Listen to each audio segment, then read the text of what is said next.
তাহলে এখানে খেয়াল করো, এটা হচ্ছে কলাম এ বরাবর, এটা হচ্ছে কলাম বি। শিক্ষার্থীবৃন্দ সবাইকে শুভেচ্ছা। আশা করি তোমরা সবাই ভালো আছো, তাই না?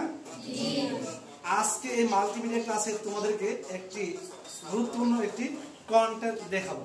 সেটা স্যাটেলাইট মহাকাশে কিভাবে কাজ করে, কিভাবে অবস্থান করে, কিভাবে কাজ করে, কিভাবে আমাদেরকে তথ্য প্রদান করে।